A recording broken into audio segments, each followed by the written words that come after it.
History sheeter विकास दुबे पर इनाम की रकम 2.5 लाख से बढ़ाकर 5 लाख रुपए कर दी गई है। कानपुर के बिकरू गांव में 8 पुलिसकर्मियों की हत्या के बाद से विकास दुबे फरार है। माना जा रहा है कि विकास दुबे दिल्ली एनसीआर में हो सकता है। यूपी एसटीएफ ने दिल्ली एनसीआर समेत विकास के सभी जानने वालों के घरों पर निगरानी बढ़ा दी है।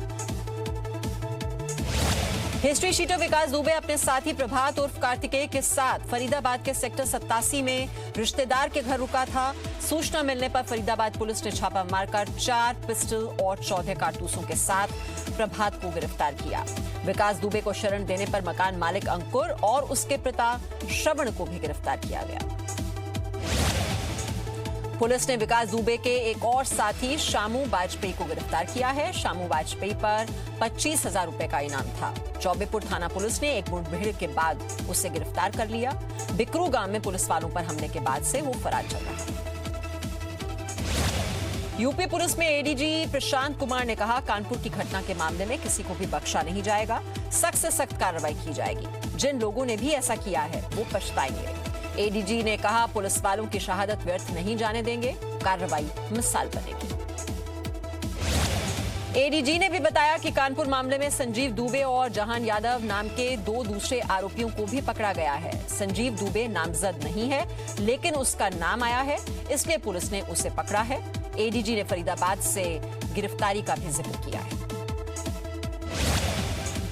विकास दुबे के दिल्ली एनसीआर में छिपे होने की भनक के बाद दिल्ली पुलिस भी सक्रिय हो गई है। दिल्ली क्राइम ब्रांच की 2 टीमें विकास दुबे को ढूंढने में लगी हैं। क्राइम ब्रांच ने अपने मुखबिरों को भी अलर्ट कर दिया है और कई जगहों पर छापेमारी की गई है। यूपी के हमीरपुर में यूपी एसटीएफ और स्थानीय पुलिस ने मुठभेड़ में विकास दुबे गैंग के शातिर बदमाश अमर दुबे को मार गिराया है। अमर दुबे कानपुर घटना वाले दिन हमले में शामिल था, जिसके बाद उस पर 50,000 रुपए का इनाम घोषित किया गया। अमर दुबे विकास दुबे का शार्प शूटर था और उसके सभी काले कारनामों में साथ रहता था। हमीरपुर के एसपी ने कहा है कि सूचना मिलने पर अमर दुबे की घेराबंदी की गई, जिसके बाद उसने पुलिस पर फायरिंग शुरू कर दी। पुलिस को भी जवाब देना पड़ा। उन्होंने कहा कि अमर दुबे के पास से एक बैग और एक ऑटोमेटिक हथियार भी मिला है। मुठभेड़ में एसटीएफ के एक कांस्टेबल को भी गोली लगी है। हिस्ट्री शीटर विकास दुबे के हथियारों की तलाश कर रही पुलिस टीम एक बार फिर बिकरू गांव पहुंची।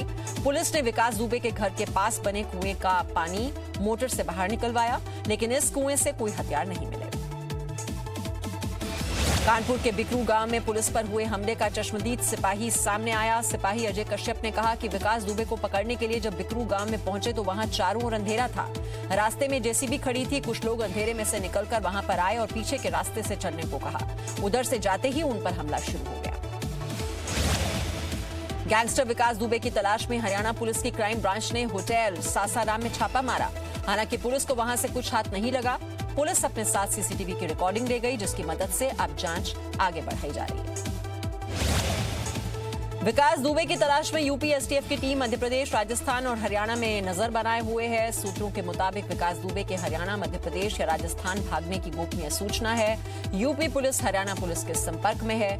उत्तराखंड सरकार ने भी पुलिस को सतर्क किया है।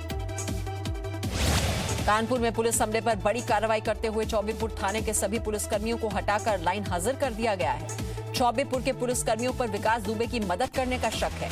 करीब 200 पुलिस वालों की विकास दुबे से संबंध के शक में ये जांच पड़ताल की जा रही है। कानपुर की घटना पर समाजवादी पार्टी ने योगी सरकार पर निशाना साधा है। पार्टी अध्यक्ष अखिलेश यादव ने ट्वीट कर कहा है कि यूपी में सत्ता और अपराध का ऐसा गठजोड़ है, जहां पुलिसकर्मियों को मारने वाले अपराधी पर अब तक कोई कार्रवाई नहीं हुई है। संसद के मॉनसून सत्र में सरकार लद्दाख में चीन के साथ हुई झड़प और विपक्ष के आरोपों पर जवाब देने की तैयारी कर रही है। सूत्रों के मुताबिक 15 अगस्त के बाद संसद का मॉनसून सत्र शुरू हो सकता है। कोरोना संक्रमण से बचने के लिए संसद में बैठने का नया इंतजाम किया जा सकता है। चीन के उत्पादों का बहिष्कार करने के बाद भारत अब 4G नेटवर्क चीन की दूरसंचार कंपनियों को प्रतिबंधित कर सकता है। चीन की हुआवेई जैसी कंपनियां पीओके गिलगित बाल्टिस्तान में भारत के हितों के खिलाफ काम कर रही हैं। इसे भारत की संप्रभुता के लिए खतरा माना जा रहा है। लद्दाख में भारतीय सेना युद्धाभ्यास करने जा रही है, जिसमें भारत कम समय में ज्यादा सैनिकों की तैनाती का अभ्यास करेगी। अभ्यास के दौरान पैराड्रॉपिंग से सैनिकों को लेह के पास उतारा जाएगा। चीन के साथ तनाव शुरू होने के बाद ये इस तरह का पहला सैनिक अभ्यास होगा। सरकार ने कांग्रेस के नेतृत्व वाले 3 ट्रस्ट पर शिकंजा कसा है। Rajiv Gandhi foundation, Rajiv Gandhi charitable trust और इंदिरा गांधी मेमोरियल ट्रस्ट की जांच के लिए मंत्रियों के समूह का गठन किया है। तीनों संस्थाओं को विदेशी फंडिंग की जांच की जाएगी। प्रवर्तन निदेशालय के विशेष निदेशक इस समिति का जिम्मा संभालेंगे। पश्चिम बंगाल के उत्तर 24 परगना जिले में बीजेपी सांसद अर्जुन सिंह के घर के कुछ दूरी पर ही बम फेंके गए। अर्जुन सिंह ने आरोप लगाया कि तृणमूल कांग्रेस उनकी हत्या करवाना चाहती है। तृणमूल कांग्रेस का आरोपों से इनकार, पुलिस मामले की जांच कर रही है। प्रधानमंत्री नरेंद्र मोदी गुरुवार को ब्रिटेन में होने वाले इंडिया ग्लोबल वीक 2020 नाम के ऑनलाइन कार्यक्रम को संबोधित करेंगे। प्रधानमंत्री नरेंद्र मोदी भारत के व्यापार और विदेशी निवेश की संभावनाओं पर बात करेंगे। जम्मू और कश्मीर में एक बार फिर पाकिस्तान ने युद्ध विराम का उल्लंघन किया। देर रात करीब 2:45 पर पाकिस्तान ने पुंछ जिले के बालाकोट और मेंढर सेक्टर में फायरिंग शुरू कर दी थी, जो करीब 45 मिनट तक चली। इस दौरान भारतीय सेना ने भी जवाबी फायरिंग कर पाकिस्तानी सैनिकों को करारा जवाब दिया। नेपाल के विवादित नक्शे पर भारत का समर्थन करने वाली नेपाल की सांसद सरिता गिरी को उनकी पार्टी जनता समाजवादी पार्टी ने निकाल दिया है। साथ में ये सिफारिश भी की है कि उन्हें सांसद पद से हटा दिया जाए। सरिता गिरी ने कहा था कि ये भारत से संबंध बिगाड़ने के लिए चीन की साजिश है। कांग्रेस नेता अहमद पटेल को प्रवर्तन निदेशालय ने संदेशरा मामले में फिर से पूछताछ के लिए सम्मन भेजा है। अहमद पटेल से गुरुवार को पूछताछ की जाएगी। कांग्रेस नेता अहमद पटेल से ईडी इस मामले में चौथी बार पूछताछ करेगा। यूपी के बलिया में तैनात एक पीसीएस अधिकारी की संदिग्ध मौत का मामला सामने आया है। नगर पंचायत में अधिकारी के पद पर तैनात महिला अधिकारी का शव जो है वो फंदे से लटका पाया गया। मृत अधिकारी के पिता का आरोप है कि फर्जी पेमेंट को लेकर उनकी हत्या की गई। डीएम का कहना है कि परिवार वालों के आरोपों की जांच की जाएगी। बीते 24 घंटे में देश में कोरोना के 22,752 नए मामले सामने आए। 482 लोगों की कोरोना से मौत हुई। 24 घंटे में 16,883 लोग ठीक हुए। भारत में कोरोना से ठीक होने की रफ्तार बढ़कर 61.13% हो गई है, जबकि कोरोना वायरस से होने वाली मौत का प्रतिशत 2.78% है। भारत में प्रति 10 लाख की आबादी पर 315 लोग रोज ठीक हो रहे हैं, जबकि प्रति 10 लाख की आबादी पर 186 लोग कोरोना पॉजिटिव हो रहे हैं।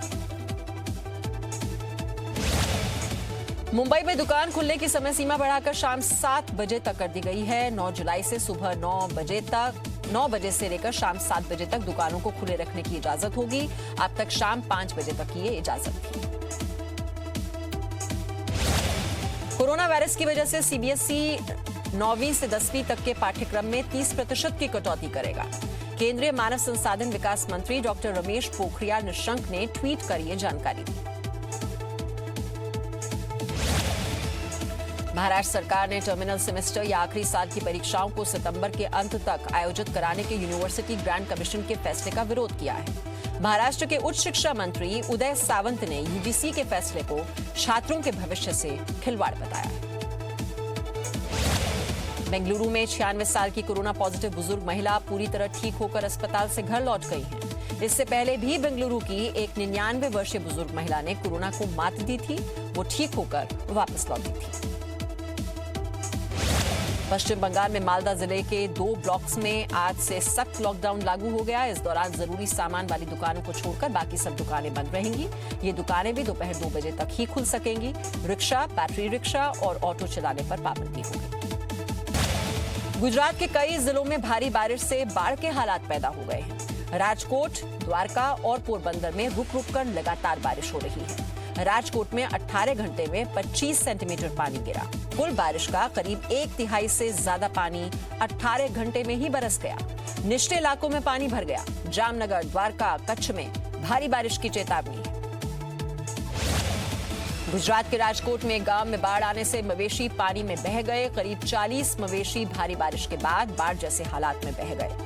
तस्वीरों में गाय और भैंसें बहती हुई नजर आ रही हैं। पानी का बहाव इतना तेज था कि किसी की भी मवेशियों को बचाने की हिम्मत नहीं। गुजरात के राजकोट में वेणु नदी में बाढ़ की वजह से बांध की दीवार टूट गई। बाढ़ के पानी से फसलें बर्बाद हो गई। लोगों को सुरक्षित जगहों पर पहुंचाया गया है। जामनगर में रंगमती नदी के अलावा कई छोटी नदियां भी उफान पर हैं, जिससे जामनगर से जुड़ने वाले 6 गांवों से संपर्क टूट गया है। जामनगर में इस मंदिर की सिर्फ छत और ध्वज ही दिखाई दिया। पूरा मंदिर पानी में डूब गया है। सीतसर का प्राचीन मंदिर भी डूब गया। मंदिर में करीब 10 फीट पानी भर गया। सौराष्ट्र और दक्षिण गुजरात में 2 दिन आंधी तूफान और भारी बारिश का अलर्ट जारी किया गया है। जामनगर का रंजीत सागर बांध का पानी भी ओवरफ्लो होने लगा है। आसपास के गांवों में पानी भर चुका है। लोगों को गांवों से शिफ्ट किया जा चुका है, लेकिन इस बारिश ने उनकी फसलें और घर सब बर्बाद कर दिया है। ये तस्वीरें गुजरात के ही जामनगर की हैं, जहां बारिश में 2 लोग फंस गए। इन्हें बचाने के लिए एनडीआरएफ की टीम पहुंची। दोनों को सुरक्षित बचा लिया गया। गांव में पानी भर जाने की वजह से एनडीआरएफ की बोट का इस्तेमाल करना पड़ रहा है। पोरबंदर में भी एनडीआरएफ की टीम ने 2 लोगों को पानी में डूबने से बचाया। गांव में बाढ़ का पानी 3 फीट से भी ज्यादा ऊपर तक भर गया था। रेस्क्यू टीम ने बोट के जरिए दोनों को बचाया। गांव तक जाने वाली सड़क पूरी तरह पानी में डूबी हुई है। दिल्ली और आसपास के इलाकों में बारिश हुई। मौसम विभाग के मुताबिक आज भी दिल्ली एनसीआर में तेज बारिश की संभावना है। कल भी हल्की बारिश हो सकती है, लेकिन 9 तारीख के बाद दिल्ली में फिर गर्मी तेज होगी। हिमाचल प्रदेश में पर्यटकों को अनुमति देने पर स्थानीय दुकानदारों ने नाराजगी जताई है। लोगों को डर है कि ऐसा करने से राज्य में कोरोना फैल सकता है। दुकानदारों ने सरकार को चेतावनी दी है कि यदि उसने अपना फैसला वापस नहीं लिया तो उसके खिलाफ प्रदर्शन किया जाएगा। कांग्रेस ने प्रियंका गांधी वाड्रा से दिल्ली का बंगला खाली करवाने पर नाराजगी जताई है। कांग्रेस नेता अजय माकन ने कहा है कि सरकार विपक्ष की आवाज को दबाने की कोशिश कर रही है। प्रियंका गांधी को जेड सिक्योरिटी मिली हुई है, फिर भी सरकार उन्हें घर से बाहर कर रही है।